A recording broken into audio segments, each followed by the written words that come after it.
अस्सलामुअलैकुम, welcome to my channel learning with Zargul. आज मैं आप लोग के लिए इन्फॉर्मेटिव वीडियो लेके आई हूँ जिसमें मैं आपको विटामिन डी के सोर्सेज के बारे में और अगर विटामिन डी की कमी हो जाए उसके बारे में बताऊंगी कि कौन कौन सी मुश्किलात का सामना करना पड़ता है। विटामिन डी हम किन किन सोर्सेज से ले सकते हैं अपनी फूड में, अपनी डाइट में, सप्लीमेंट्स के ज़रिए। विटामिन डी हमारी बॉडी के लिए बहुत ज़्यादा ज़रूरी होती है।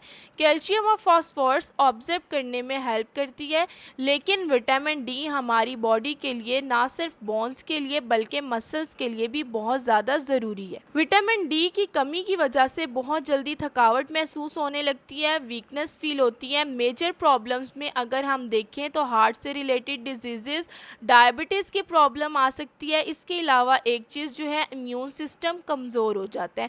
बहुत सारी चीज़ों के ज़रिए विटामिन डी को मेंटेन कर सकते हैं। अगर टोटल देखा जाए तो हमें पर डे विटामिन डी कितना चाहिए हो, हमें पर डे विटामिन डी 1000 आयु के करीब चाहिए होता है। आयु स्टैंड फॉर इंटरनेशनल यूनिट 1000, जिसमें से 600 आयु तो हम फूड के जरिए जो है वो ले सकते हैं, लेकिन बाकी 400 आयु हमें सनलाइट से चाहिए होता है। 400 आयु के करीब हम सनलाइट से ले सकते हैं। अब कौन कौन से फूड हैं जो हमें डेली अपने रूटीन में ऐड करने चाहिए? सबसे पहले जो है वो फिश है। अगर हम अपनी फिश को देखें तो वो बहुत ज़्यादा अच्छा सोर्स है विटामिन डी का।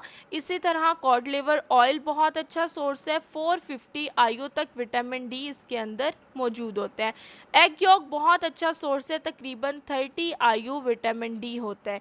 काउ मिल्क बेस्ट सोर्स है विटामिन डी का, 130 आयु इसके अंदर मौजूद होता है।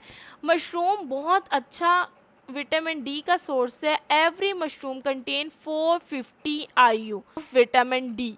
चीज़ बहुत अच्छा सोर्स है, 6 आयु होते हैं चीज़ में विटामिन डी का। बटर विटामिन डी के लिए बहुत अच्छा सोर्स साबित होता है। इसके साथ साथ अगर हम दालें देखें, अगर किसी भी दाल में आप देसी घी को ऐड कर रहे हैं 1 या 2 टेबल स्पून, तो वो विटामिन डी का अच्छा सोर्स साबित हो सकता है।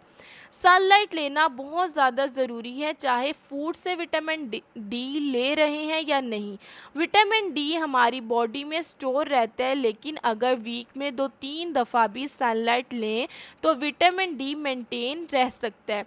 सनलाइट के अंदर 10,000 आयु के करीब विटामिन डी जो है हम ले सकते हैं।